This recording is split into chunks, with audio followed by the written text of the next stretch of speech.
रात के तकरीबन 8 से 9 बज रहे होते। पूरी तरह से अंधेरा हो चुका रहता। बाकी अगर जो बात की जाए दिल्ली शहर की, जहां के रोड पे दिन से भी ज्यादा उजाला था, तेज रफ्तार से गाड़ियां रोड पे दौड़ रही थी। उसी समय 3 महिलाएं आती हैं और एक टैक्सी ड्राइवर को अपने नजदीक बुलाती हैं, अपने पास बुलाती हैं। इसके बाद उस ड्राइवर से कुछ बात करती हैं। इसके बाद उसके गाड़ी में बैठती, अपने बंगलों पे पहुंचती हैं। जैसे ही वहां पहुंचती है, जो टैक्सी ड्राइवर होता है इन तीनों महिलाओं से कहता है कि ऐसा है कि मैडम, हमारा किराया दे दीजिए, मैं चलूं। ये तीनों महिलाएं होती हैं, कहती हैं कि ऐसा है कि किराया लेना है तो तुम हमारे घर के भीतर चलो, किराया तुम्हें मिल जाएगा। अब उस टैक्सी ड्राइवर को अपने आलीशान बंगले के भीतर लेके जाती, उसको सोफे पे बैठने के लिए कहती। इसके बाद ये तीनों महिलाएं एक कमरे में चली जाती। वहां से ये छोटे छोटे कपड़े पहन के आती हैं और हाथ में इनके दारू की बोतल होती है और गिलास होती है। ड्राइवर कहता है कि मैडम, मुझे देर हो रही है, मेरे और भी काम है और घर भी जाना है, आप किराया दे दीजिए। इस पे जो तीनों औरतें होती हंसते हुए उसके नजदीक आके बैठती और कहती है कि तुम किराए की बात कर रहे हो, हम तो तुम्हारे लिए कुछ और सोच के रखे कि तुम्हें अमीर बना दिया जाए। जब ऐसा ड्राइवर सुनता है तो कहता है कि मैडम, मुझे नहीं अमीर बनना, मुझे तो मेरा किराया दीजिए, मेरे और भी काम। तभी ये महिलाएं गुस्साती हैं और उस ड्राइवर के ऊपर कुछ ऐसे केमिकल का छिड़काव करती हैं जिससे कि वो अचेत हो जाता है, बेहोश हो जाता है। इसके बाद एक एक करके उसको उसका कपड़ा उतारती और उस टैक्सी ड्राइवर के साथ कुछ ऐसा करती है जिसकी वो कभी कल्पना भी नहीं किया हो। बाकी जैसे ही टैक्सी ड्राइवर होश में आता है, वो अपने आप को बंधा हुआ पाता है। आखिरकार ये औरतें उस टैक्सी ड्राइवर के साथ ऐसा क्यों कर रही थी? इनको रोकने वाला कोई क्यों नहीं था? तो इस कहानी का बड़ा ही खौफनाक अंजाम होता है। तो आखिरकार ये औरतें ऐसा क्यों कर रही थी? तो इसको जानने के लिए हमारे साथ वीडियो में अंत तक बने रहिएगा। नमस्कार, मैं सावित्री यादव यस के क्राइम कथा में आप सभी का स्वागत करती हूँ। उम्मीद है यस के क्राइम कथा की सारी फैमिली अच्छी होगी, अपना ख्याल रख रही है। आज जिस सच्ची कहानी को लेकर मैं आप लोगों के बीच हाजिर हूँ, बेहद खौफनाक है। बाकी इसके साथ साथ बड़ी ही रोचक होने वाली, तो इसको आप लोग पूरा सुनिएगा और इसके बाद अपनी राय, अपनी सलाह जरूर बताइएगा।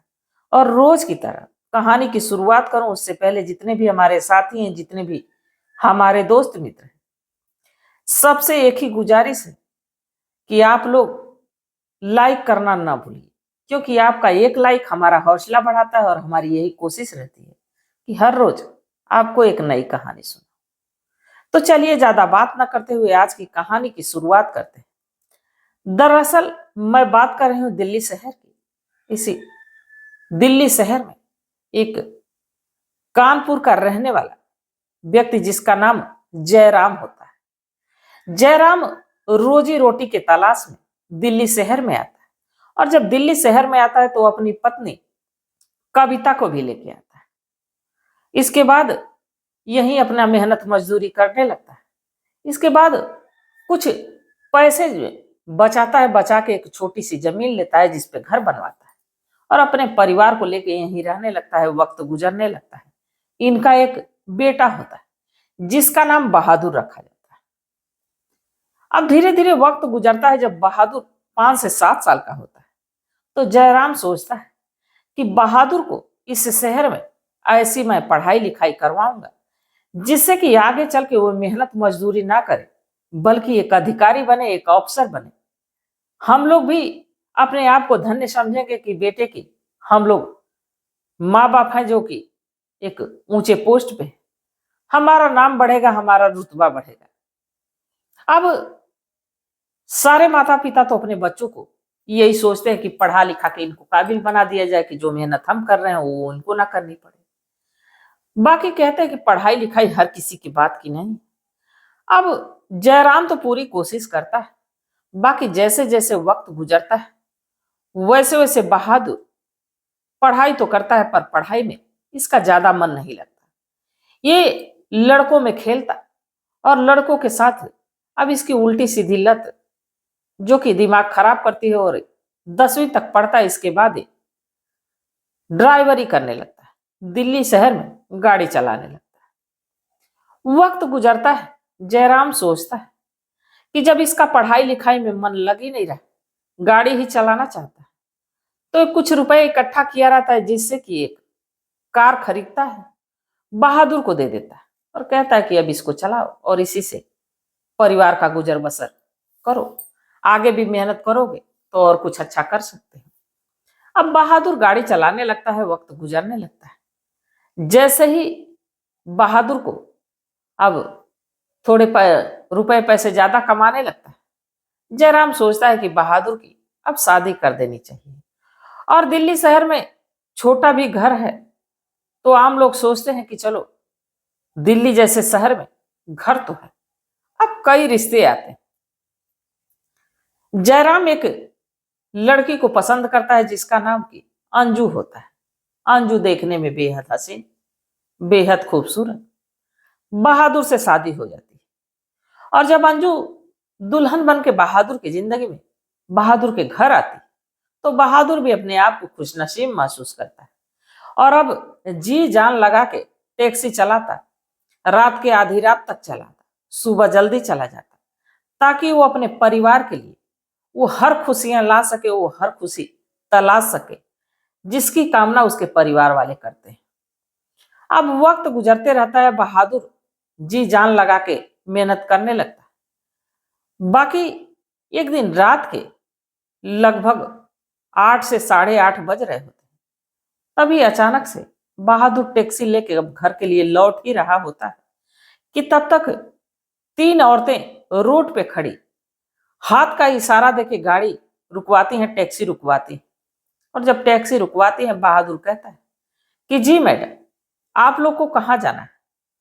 तो जो ये औरतें होती, एक का नाम रिया होता है और रिया की 2 सहेलियां जिसका नाम रश्मि और सोनिया होता है, ये बड़े ही अमीर घर की औरतें होती।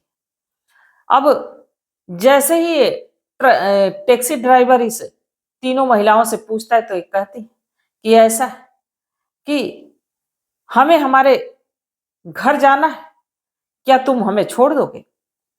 किराया उससे पूछती है। इसके बाद उसके टैक्सी में बैठती। जब टैक्सी में बैठती तो बताए गए पते पे जब बहादुर पहुंचता है, तो बहादुर, अब ये तीनों औरतें जो कि गाड़ी से उतरती हैं, बहादुर कहता है कि मैडम हमारा किराया दे दीजिए। अब ये जो तीनों औरतें वो कहती हैं कि ऐसा है कि किराया ही लेना है तो तुम कमरे के भीतर चलो। इसके बाद बहादुर कहता है कि ठीक है मैडम। अब बहादुर उन तीनों औरतों के साथ जाने लगता है। वो तीनों औरतें घर के भीतर जाती हैं। इसके बाद जितने में किराया तय हुआ था उस हिसाब से वो 4 गुना रुपए बहादुर को देती। बहादुर कहता है कि मैडम मेरा किराया इतना नहीं हुआ, वो पैसे वापस लौटाता है। बाकी ये तीनों महिलाएं कहती हैं कि ऐसा है कि हम लोग तुम्हारी ईमानदारी से खुश हैं, तुम इन पैसों को ले जाओ, अपना नंबर दे जाओ, जब भी हमें जरूरत पड़ेगी हम तुम्हें फोन करके गाड़ी मंगा लिया करेंगे, हमें जहां जाना होगा वहां तुम छोड़ दिया करना और घर छोड़ दिया करना। बहादुर बड़ा ही खुश होता है कि इतनी आलीशान जो है कि मकान है, इतनी आलीशान बिल्डिंग, और ये तीनों महिलाएं जो कि हमारे लिए एक काम का ऑफर दे रही हैं कि जब भी ये फोन करेंगी तो हम आ जाएंगे, तो इसमें हर्ज ही क्या है? हमें तो पैसे ही कमाना है, रुपए ही कमाना है, और ये जब बुलाएंगी मैं आ जाऊं। वहां से हंसते हुए पॉकेट में पैसा रखता है, इसके बाद घर पहुंचता है। और इधर जो महिलाएं ये एक तरह से मानिए तो बिगड़ैल होती हैं। ये अमीर घर की औरतें होती। इनके पति परिवार को चलाने के लिए ज्यादातर विदेशों में रहते। जो रिया रहती और ये जो उसकी 2 सहेलियां रेशमी और सौम्या, ये तीनों एक ही साथ रहती, एक ही साथ मार्केट जाती एक ही साथ, क्लब जाती एक ही साथ, ये तीनों घर पे भी रहती तो समय व्यतीत करती। एक दिन ये तीनों मोबाइल फोन पे कुछ वीडियो देखती। देखने के बाद इनकी अनैतिक जरूरतें जो कि इनके सिर पे सवार होती। इसके बाद ये प्लान बनाती कि क्यों ना किसी ऐसे आदमी को पकड़ा जाए जो कि हमारी शरीर शारीरिक भूख को पूरा कर सके। एक दिन वो कुछ कंस्ट्रक्शन का काम करने के लिए एक मजदूर को बुलाती। मजदूर जब आता है तो कुछ देर तो वो काम करता है, बाकी कुछ देर के बाद ये महिलाएं उनको कुछ खाने को देती। जैसे ही मजदूर खाता है उसके शरीर में बेचैनी सी बढ़ने लगती है, और जब बेचैनी बढ़ने लगती है तो ये तीनों महिलाएं कहती हैं कि क्या हुआ। इसके बाद वो जो मजदूर रहता है कहता है कि हमारे शरीर में कुछ अजीब सी घबराहट हो रही है, बेचैनी हो रही है। ये तीनों महिलाएं कहती हैं कि ऐसा कि घर के भीतर चलो, कुछ देर आराम करोगे तो तुम्हें अच्छा लगेगा। उस मजदूर को घर के भीतर ले जाती हैं। इसके बाद एक एक करके अपने कपड़े को उतारने लगती हैं। जो मजदूर होता है अब इन तीनों महिलाओं को इस अवस्था में देखता है तो अपने आप को रोक नहीं पाता है, और इसके बाद बारी बारी से ये तीनों महिलाएं इस मजदूर के साथ संबंध बनाती हैं। बाकी था तो एक मजदूर एक रोजमर्रा की जिंदगी में जद्दोजहद की जिंदगी जीने वाला, अब इनको पूरी तरह से संतुष्ट नहीं कर पाता। इसके बाद ये महिलाएं बड़ी ही इस मजदूर पे गुस्सा करती हैं और कहते हैं कि इससे तो हमें कुछ खास अच्छा नहीं लगा, हमें एक ऐसे व्यक्ति की तलाश करनी चाहिए जो कि हमें पूरी तरह से संतुष्ट करे। तभी जो सौम्या रहती है वो कहती है कि जो टैक्सी ड्राइवर है बहादुर वो कैसा रहेगा। अब जब ये तीनों बहादुर का नाम लेती हैं तो इनके चेहरे पे मानो चमक सी आ जाती है। अब एक दिन बहादुर को ये तीनों फोन करती हैं और कहती है कि दरअसल हमें कहीं जाना है, तुम टैक्सी लेके तुरंत चले आओ। और बहादुर पैसा ओवर पाया हुआ था, जैसे ही इनका फोन देखता है उसकी आंखों में एक चमक सी दौड़ जाती है। अब ये टैक्सी लेके पहुंचता है। इसके बाद ये महिलाएं तीनों जाती हैं मार्केट से कुछ खरीदारी करती हैं। इसके बाद कहती हैं कि घर छोड़ो। घर आती हैं। अब ये आज बिना कुछ कहे इनके साथ इनके बंगलों के भीतर जाता है। वो कहते हैं कि सोफे पे बैठ जाओ। बहादुर सोफे पे बैठ जाता है। इसके बाद ये तीनों महिलाएं जो कि एक कमरे में जाती, और जब वो कमरे में जाती तो वहां से छोटे छोटे कपड़े पहनती है। इसके बाद हाथ में दारू के गिलास और बाटल लेके झूमती हुई हॉल में आती हैं जहां की बहादुर बैठा रहता है। बहादुर कहता है कि मैडम आप हमें किराया दे दीजिए, मैं चलूं और भी मुझे काम। इसके बाद ये तीनों महिलाएं उसके करीब जाके बैठती हैं और कहती हैं कि हम तो सोच रखे हैं कि तुम्हें अमीर बना दिया जाए और तुम हो कि किराए के चक्कर में पड़े। अब इस बात को बहादुर ज्यादा समझ नहीं पाता है, वो परेशान हो जाता है। कहता है कि मैडम मुझे किराया दे दीजिए क्योंकि रात ज्यादा हो चुकी है और मुझे घर भी जाना है। इतने में एक जो रश्मि नाम की महिला इस बहादुर के चेहरे पे कुछ ऐसे चीज का छिड़काव करती है, एक ऐसे जो कि केमिकल का छिड़काव करती है कि वो अचेत हो जाता है। अब जब अचेत हो जाता है तो तीनों महिलाएं पहले तो इसका हाथ पैर बांधती, इसके बाद इसके एक एक कपड़े को उतारती। अब कुछ देर दारू पीती रहती है। कुछ देर के बाद जब बहादुर को होश आता है तो बहादुर अपने आप को नग्न अवस्था में पाता है और साथ ही वो रस्सी से बंधा हुआ पाता है। बहादुर कहता है कि आप लोग ये क्या कर रहे हैं, ये ठीक नहीं। ये तीनों महिलाएं कहती हैं कि ऐसा है कि तुम हमें संतुष्ट कर दो, अगर जो तुम संतुष्ट कर दोगे तो तुम सोचे नहीं होगे उतना बेहिसाब तुम्हें पैसा दिया जाएगा। अब बहादुर वहां मजबूर था, ऊपर से बंधा हुआ था। इन तीनों महिलाओं की बात को मान जाता है। कहता है इसमें बांधने की क्या जरूरत है, अगर जो आप लोग ऐसा चाहती हैं तो मैं आप लोगों के साथ ऐसा करूंगा, आप मेरे हाथ पैर खोल दीजिए। तीनों महिलाएं उसके साथ हाथ पैर खोलती हैं और बारी बारी से अब इस बहादुर के साथ संबंध बनाते हैं। बाकी आज महीनों के बाद ये तीनों संतुष्ट होती हैं और ये सोचती हैं कि आज जैसा हमें सुख पहले कभी मिला नहीं था। अब बहादुर के साथ अनैतिक संबंध तो बनाती है। बाकी अब ये सिलसिला एक बार शुरू हुआ तो रुकने का नाम नहीं ले रहा था, क्योंकि जो बहादुर था इन तीन औरतों को वो मनचाहा सुख मिल रहा था और इधर बहादुर को भी इन तीनों औरतों से संबंध तो बना ही रहा था, बाकी अब बेशुमार रुपए भी मिल रहे थे। कहते हैं कि जहां लालच आ जाती है वहां कुछ ना कुछ घटित हो ही जाता है।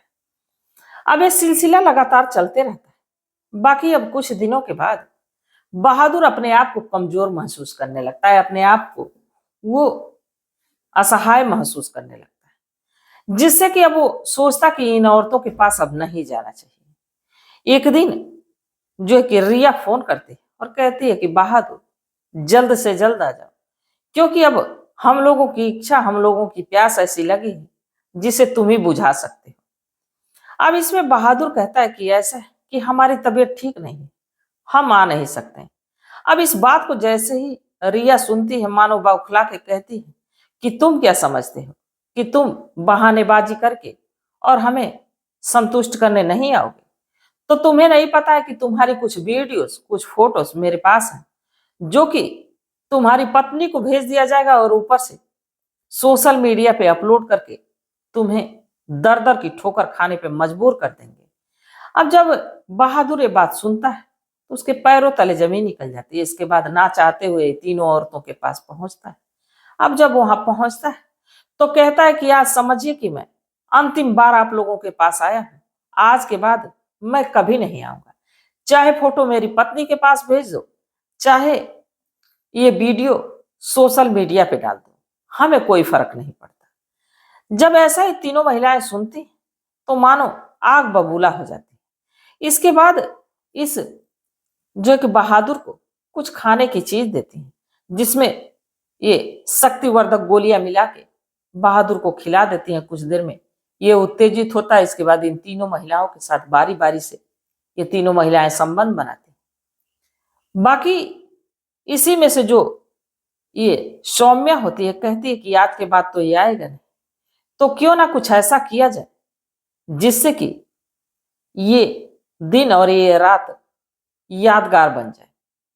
इसके बाद एक केमिकल का छिड़काव करती हैं, जिससे कि बहादुर बेहोश हो जाता है। और जब बेहोश हो जाता है तो ये तीनों औरतें मिलकर उसका हाथ पैर बेड में बांधती हैं। और जैसे ही बहादुर होश में आता है उससे कहती हैं कि अब तुम्हें हम तब तक नहीं छोड़ेंगे जब तक कि हमारी जो है कि भूख शांत ना हो जाए। अभी तीनों औरतें ताबड़तोड़ उस बहादुर के साथ संबंध बनाती रहती हैं। पूरा दिन गुजर जाता है, पूरी रात गुजर जाती है। और बहादुर जो है कभी कभी बेहोश होता, कभी होश में आता, कभी बेहोश होता। अब इसी तरह बहादुर की मौत हो जाती है। जब इन तीनों महिलाओं को पता चलता है कि बहादुर की मौत हो गई है तो ये तीनों पहले तो एक बोरी लाते हैं। इसके बाद बहादुर को उसमें भरती हैं। भरने के बाद ये पहले एरिया पता करती हैं, एक एरिया जहां पे कूड़े का ढेर सारा ढेर होता है। उस कूड़े के पास ले जाके इस बोरी को स्कूटी के सहारे बोरी को वहीं डंप करती हैं। इसके बाद घर चली जाती है। अब इधर बहादुर के घर वाले परेशान। बहादुर के गुमशुदा होने की बात अब पुलिस थाने पहुंचती है। बहादुर के बूढ़े पिता जयराम अपनी पत्नी के साथ जाते हैं और बहादुर के बारे में बताते हैं कि रिंग तो जा रही है पर फोन रिसीव नहीं हो रहा है। बहादुर का कल से कुछ आता पता है नहीं और अब तो फोन स्विच ऑफ भी आने लगता। अब जब पुलिस को यह बात पता चलती है तो इसकी गुमशुदा होने की रिपोर्ट दर्ज करते हैं। इसके बाद अब बहादुर के फोन नंबर को ट्रेस करने की कोशिश करते हैं, उसके लोकेशन को खंगालने लगते हैं। तो पता चलता है कि ये लोकेशन इन्हीं महिलाओं के घर आके रुकता है। और जो नंबर की जांच होती है, जो सीडीआर, जो इस नंबर की कॉल डिटेल निकाली जाती है, तो पता चलता है कि एक महिला जिसका नाम रिया है, इसी ने बहादुर को फोन किया था। और बहादुर ये लास्ट बार रिया से ही बात किया था। जब रिया का नाम सामने आता है तो पुलिस रिया के घर पहुंचती है और इन रिया से पूछताछ करती है। तो रिया कहती है कि हाँ, टैक्सी चलाने वाला ड्राइवर है वो, और हम उसको कहीं जाना था इसलिए बुलाए थे। इसके बाद वो हमें लेके गया, लाके घर छोड़ा। इसके बाद हमें कोई जानकारी है नहीं। बाकी अब ना जाने क्यों पुलिस को इस महिला पे शक होता है। और जब इस पे शक होता है तो अब इसके बारे में पता करने लगती है पुलिस, तो पता चलता है कि ये महिलाएं जो है ये हमेशा घूमती फिरती रहती हैं और इनके घर में अलग अलग तरह के मर्द आते रहते हैं और ये उनके साथ कुछ ऐसा करती हैं जिसकी भनक आवाज पड़ोस के लोगों को भी लगी रहती है। पुलिस इनको फिर से थाने बुलाती है और इनके साथ जब जोर जबरदस्ती से पूछती तो ये अपने गुनाह को कबूलती हैं कि ये अपने हवस की आग के चलते बहादुर की जो है कि जान ले ले। इनको पता ही नहीं चल पाया कि बहादुर कब मर गया। अब जब पुलिस ये बात सुनती है तो हैरान हो जाती है, परेशान हो जाती है कि एक जो कि औरत जिसके दिल में लोगों के लिए ममता होता है, प्यार होता है, वही औरतें इतनी दरिंदी हो गई कि एक व्यक्ति की जान ले ली। तो फिलहाल में तो इन तीनों औरतों को जेल के सलाखों के पीछे डाल दिया गया। इनको पतियों को पता चला तो वो भी इनसे जो है कि इस बात पे हैरान थे, परेशान थे कि जिस पत्नी के लिए हम लोग दूर रह के मेहनत कर रहे थे, रोजी रोटी की तलाश में दूर शहर में आए थे कि उनको ऐसो आराम की जिंदगी दे सके, वो हमारे पीठ पीछे ऐसा कुछ कर रही थी। ये तमाम बातें, तो इसमें ये किस हद तक दोषी? औरतें दोषी, इनकी शारीरिक जरूरतें पूरी नहीं हो पा रही थी, इस वजह से उन्होंने ऐसा कदम उठाया। तो क्या ये सही था या गलत था? इनको कड़ी से कड़ी सजा मिलनी चाहिए। और बहादुर जो कि नाहक में थोड़ी से पैसे की लालच में अपने परिवार को छोड़ के चला गया, एक ऐसी पत्नी जो कि उससे बेइंतहा मोहब्बत करती थी, वो भी छोटी सी उम्र में विधवा हो गई।